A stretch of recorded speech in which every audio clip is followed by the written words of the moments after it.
Hello and welcome. So today I'm going to be doing a live reading from episode 20 of Fate Mates of the Drakoan. It's been a while since the last time I did one of these because I haven't had time, unfortunately.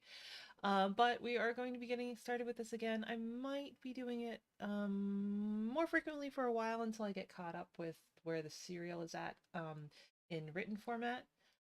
So if you want to get ahead, you can always go to the various sites where I do have it posted in written format and you can read it. You can find links to that in the description of the video. But yep, let's get started with that. So, get myself situated nice and comfy. All right. By the time the shuttle landed, Davin's team had stopped staring and commenting, and Jess's cheeks were no longer cranking out enough heat to weather a blizzard. I can't believe I did that. But then again, the first time she'd succumbed in the yard, where anyone could have seen her as well, her blush returned. She suppressed a groan as Davin loosened his grip, allowing her to stand as the shuttle's engine quieted and the rest of the team stood up and started heading toward the door. Jess watched, unsure of herself, as they disappeared into the hallway. Davin's hand on the small of her back, the only thing getting her moving. She followed, quickly slipping through the hall, then that back room. The ramp was already down, giving her a view of the environment beyond. They were in a small clearing with mostly pines surrounding them. She stepped onto the ramp, picking up the scent of wildflowers, which were popping up in little patches in the grasses surrounding the shuttle. No one spoke as they started out, with the one she thought was Eric leading the way. He took one glance at his wrists, then sauntered off into the woods like he'd been there 1,000 times before. Unease slithered through her as she approached the tree line. She'd never gone into a forest without a clear trail before, and there was no trail in sight. Maybe he's using GPS. But then she frowned. They'd said the satellites had been knocked out. She found it hard to believe that the communication satellites would be dead and the GPS satellites wouldn't. So what was guiding him? Once she broke into the trees, she didn't have the luxury of thinking about it anymore. The ground was too rugged, with too many rocks, roots, and detritus, to focus on anything but where she was placing her foot next. With each step, she half expected to twist an ankle or fall on her face, and she was routinely flinging her arms out to steady herself on a tree. She had no sense of the passage of time until suddenly someone was grabbing her vest and holding her back. She fell against a warm body and looked up, realizing the rest of them had stopped. Van was conferring with Eric, and she looked back and up at Davin, wondering if he should be joining them. Davin? The bunker's well hidden, and it'll be getting dark soon. She jerked her head up, realizing the faint light that had trickled through the canopy had gotten dimmer. And now that she realized that, other things filtered into her consciousness as well, like the soreness that seemed to be everywhere. Shoulders from the vest, legs from walking, same with her feet. And her ankles felt like they were one step away from snapping entirely. Her hands felt raw from catching herself on rough bark over and over again, and she couldn't help wondering how long they'd been hiking for. It had been morning when someone had screamed, alerting the entire house to Davin's presence. Since then, they'd walked to the shuttle, flown in an unknown distance, and hiked another unknowable distance. She didn't think it had been any later than noon when they'd started out from the shuttle, but Davin had given her a ration at some point, and she'd been forced to eat it while walking. It had definitely been hours. Van turned to the rest of the party. Okay, there's a clearing this way. He pointed off to the side. We're going to camp for the night, then continue the search in the morning. Everyone calmly nodded, then as at Van's say so, followed Eric's direction once more. Minutes passed in silence, then they left the trees for a small, roughly circular clearing.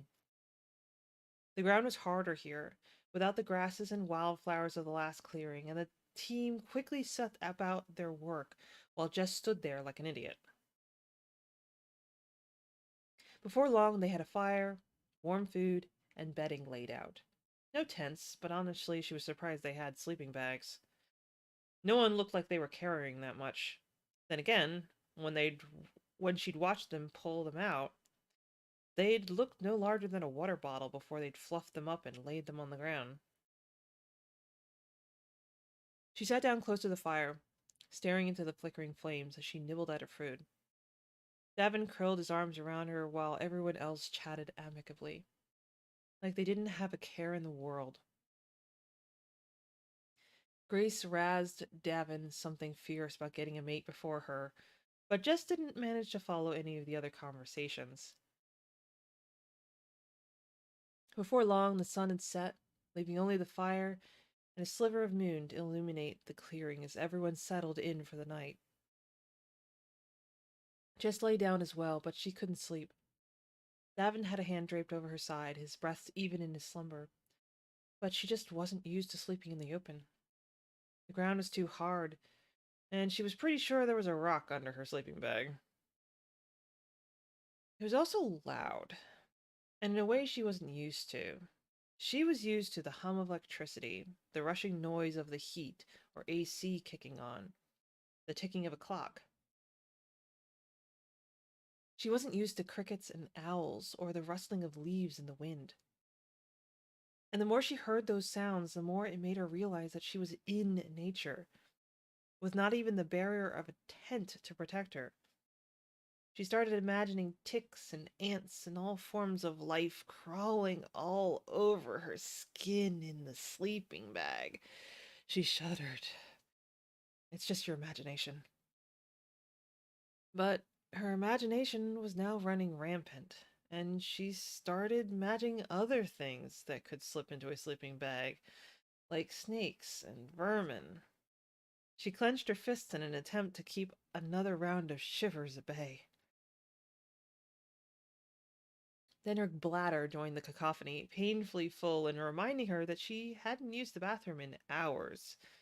Just stilled, wondering if she should get up and take care of it. She lay there, contemplating Davin's arm over her waist and the potential threats the woods might hold.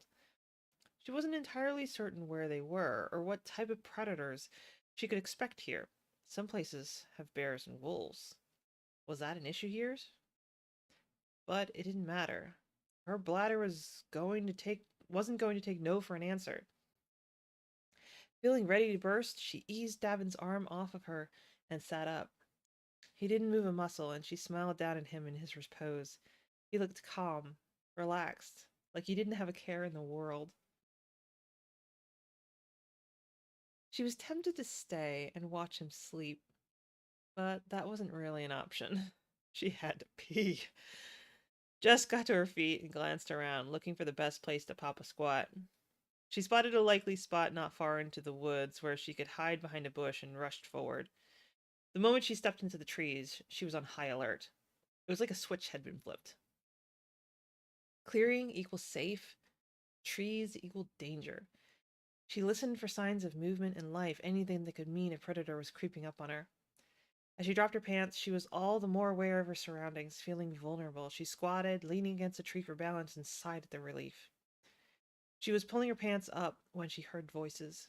Huh, I thought everyone was asleep. She adjusted her clothes for a second, getting everything lined up properly, as the voices continued, indistinct, but not coming from camp. Maybe I wasn't the only one that needed to relieve themselves. She looked to her left, toward the warm, flickering light of the fire, then toward the voices. Hello?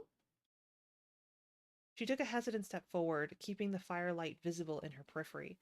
She didn't want to get lost. Is someone else up? It was a stupid question. Of course someone else was up. She could hear them. But then maybe it wasn't one of the team. Maybe they were a lot closer to the bunker than they'd realized. Who's there? She took a few more steps, but the voices didn't sound any more intelligible as she approached.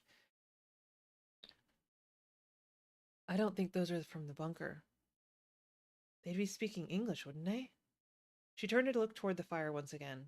Someone must have woken up, and in their sleepy haze they were speaking their native tongue instead of English. She didn't know a word of their language, had only heard it the one time when they were at the capital. She kept walking, correction, approaching the voices, but her steps started slowing. Something felt wrong, though she couldn't immediately put her finger on what. The wrongness made her wish she had a weapon, or at least that protective vest, but she was defenseless. Then she realized what was wrong. It doesn't sound the same. She stopped dead in her tracks, alarm filling her. It didn't sound the same. She was good at recognizing languages and language families. She could often get the feel for their cadences and nuances even when she didn't understand the words. And this sounded nothing like the Drakoans' language. This language was hard, jagged, where the Drakoans' language was more sibilant, soft, flowing.